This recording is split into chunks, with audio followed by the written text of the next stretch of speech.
My ex laughed that I cried too much during our breakup. This morning his mom called me in tears, begging me not to post the screenshots. I didn't respond. I just hit upload. He used to laugh when I cried. The day he left me for my younger sister, I sobbed on the kitchen floor and he smirked like I was performing for him. Said I was being dramatic. Said, "You cry too much." This morning his mom called me in tears. Not because he was hurt. Not because he was in trouble. But because she knew I was about to ruin him. I didn't answer her call. I just pressed download. 6 years. That's how long I played the role. Paid the rent. Covered his car insurance, his therapy he never showed up for, his protein powder, his investments. 2 years of me working overtime while he searched for motivation. All while he reminded me how lucky I was to have him. Even after he started accusing me of cheating with guys I barely talked to. Imaginary friends he called them. And every time he got jealous I got bruises. I still have the photos. I took them quietly. After he'd leave the room, slamming the door behind him, convinced I was the reason his life felt small. Sometimes it was my wrist. Once it was the back of my thigh because I hadn't answered a call fast enough. I took pictures, told myself I'd never need them. Told myself it wasn't as bad as it looked. Then he left. For Leah. My own sister. I found out because she tagged him in a photo of their feet by a fireplace. That stupid caption, "Warm toes, warmer hearts." I zoomed in on the shoes. They were his. The ones I bought him for his birthday. She was wearing the robe I gave her last Christmas. At first I was too shocked to feel anything. Then the flood came. But when I tried to talk to my parents, they didn't ask how I was doing. They said I needed to let the new couple live their lives in peace. My mom actually said Leah was better for him because she was thinner. My dad said I needed to stop clinging. That maybe this would be a fresh start for everyone. Everyone but me, apparently. They didn't mention the money I gave him. The $12,700 I'd Venmo'd, transferred, covered in credit card debt. No one asked why he didn't have a job. Or how often I cried alone in our apartment while he played video games, accusing me of flirting with the guy from the pizza place. But his mom called me today. He saw what I posted on my story, a screenshot folder, titled "For Court." It was enough. She begged me not to go through with it. Said he was spiraling, losing everything. I listened to her voicemail twice. Then I opened the folder. And I hit download. By noon the screenshots were posted. I didn't write a caption. Just a carousel of images. Texts where he threatened me over nothing, photos of the bruises, bank transfers with his name and the notes I'd stupidly added, "For your meds, for your seminar, rent, again." I posted screenshots of the emails I sent him trying to cancel his gym subscription when he was 2 months behind. I even posted a voice memo he forgot he sent me, slurring through some jealous rant about my work husband. The silence after that was loud. I didn't get texts. I got reactions. Shocked faces. Flames. The kind of stunned digital gas people reserve for real-life drama. The shares were in the hundreds within an hour. And then the calls started. His mom. I ignored it. His sister messaged me privately. Said she didn't know it had been that bad. Asked if he really did all that. I disliked her message. She didn't follow up. Then came the family group chat. Yeah, the one I was kicked out of last fall. His grandma was furious. She called him a disgrace in all caps. Said she'd seen enough, and that he was lucky his grandfather was dead or he'd be digging a hole right now. His grandpa wasn't dead, by the way, just offline. 20 minutes later he joined the group and told me to send it all to their lawyer. Said if I didn't sue they would. That was the first time I smiled in weeks. But it wasn't just them. Leah messaged me. Twice. The first time she said we needed to talk. I didn't respond. The second time she said she didn't know he hit me. That he told her I was emotionally unstable, that I made things up to guilt him into staying. She ended it with, "I didn't know. I swear." I left her on read. That night he finally tried to contact me. Through a fake number, some new account. The message just said, "You win." Happy. When. I wanted to scream. I wanted to go back to every night I fell asleep thinking I'd ruined something. That I wasn't enough. That if I just tried harder he'd love me again. I wanted to remind him I didn't win anything. I survived him. I didn't reply. Instead I sent a copy of everything to a lawyer his grandfather had recommended. One who specialized in domestic violence and financial fraud in relationships. She called me back within the hour. Told me I had a real case. That we could press charges. That with the evidence I had he could see prison time. 8 years minimum. And then she said, "You want to do this?" I looked at the screen. At the photos I once took just in case. At the files I once thought I'd delete someday when it all got better. "Yeah," I said. "Let's do this." I'm not crying anymore. By the end of the week the internet had done its job. He was dropped from the freelance project he'd been bragging about for months. 3 of his old friends publicly unfollowed him. Leah deleted their pictures together. His Instagram disappeared completely. I didn't feel sorry for him. My lawyer moved fast. Within 5 days we had everything filed, domestic assault, emotional abuse, and a civil suit for the money I gave him. $12,742.88, to be exact. I had receipts, screenshots, bank logs, even timestamps from when he said he'd pay me back next month. He never did. He tried to call me through a mutual friend. Said he wanted to make things right privately. The same guy who said I was too sensitive when I asked him not to scream at me in parking lots was now suddenly begging for mercy. I said no. Let the courts decide. My parents didn't know yet. They'd gone radio silent ever since the posts, like they were hoping it would all blow over. I think part of them was embarrassed. Not about him. About me for airing family matters. That's how they see things. Protect the image even if it's rotting inside. When they did call, it wasn't to apologize. My mom said, "Don't you think this is a little much?" She wanted me to consider what this would do to Leah. Not to him, to Leah. My dad asked me to take the post down, said, "You've made your point." I told him I was taking him to court, that there was no going back. My mom hung up. The next day, Leah showed up at my apartment. No warning, just rang the bell like it was 2014 and she needed to borrow a dress. She looked awful. Puffy eyes, makeup smudged, hair and some broken bun that looked like she hadn't slept. She said she'd moved out. Said he yelled at her last night for liking someone's photo on Instagram. Said he pushed her into a door. She had a bruise on her shoulder. Said she finally believed me. I didn't let her in right away. I stood in the doorway and asked why she didn't believe me when I told her months ago. Why she told our parents I was bitter and exaggerating. She didn't have a good answer. Just cried. Whispered sorry more times than I could count. I didn't forgive her, not then. But I didn't slam the door either. 2 weeks later, the court issued a summons. He didn't show up for the first hearing. Claimed he was sick. His lawyer tried to argue for a delay. Said the media coverage was unfair. My lawyer tore them apart. The judge gave us the go-ahead. The next hearing was different. He showed up. Looked like hell. Thin, shaking like he'd aged 10 years in 3 weeks. He avoided looking at me the whole time. The judge read off the charges. 3 counts of assault, 1 of financial fraud. The courtroom was silent except for the sound of his pen clicking over and over. We left with a trial date. Outside, Leah waited for me. She said she'd testify if I needed her to. I didn't say yes. I didn't say no. But I didn't walk away either. The trial started on a Tuesday morning in mid-October. The kind of cold, gray day where nothing feels real. I wore all black, not for him but for me. I wanted to feel like steel. He walked in alone. No friends. No family. Just his attorney, a guy who looked like he'd rather be anywhere else. My lawyer leaned over and said quietly, "They're going to try to settle. Don't say yes." He looked at me once during the opening statements. Just once. His eyes didn't hold anger. Just fear. Not fear of me, but of the consequences he never imagined would catch up. Leah testified first. She told the court what she'd seen.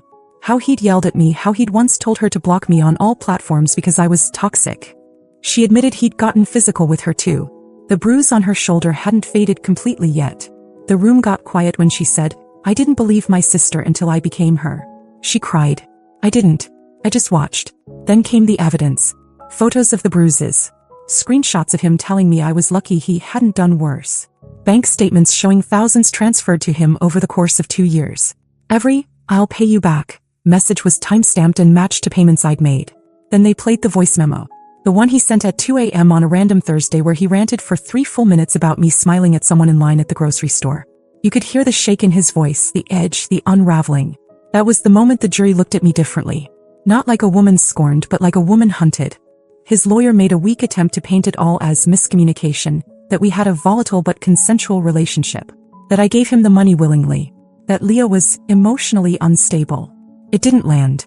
Not after all the proof. The verdict came 2 weeks later. Guilty on all counts. 8 years in prison, restitution for the money plus court fees. When the judge read the sentence, he didn't even flinch. Just lowered his head. Like he knew this was always coming. Afterward, people came up to me. Not friends. Not allies. Just people. Strangers who'd followed the case online. A woman from the back row handed me a folded napkin with her number on it. Said she had a story like mine. Said thank you. My parents didn't show up for the trial. But that night I got a call from my dad. He said, "Your sister told us everything. We didn't know." I didn't say anything. Then he said, "You were right to do it." And then came the part one expected. The part where they turned kind, almost warm. Because now that Leah and I were talking again, now that the golden child had been hurt too, I was worth being nice to again.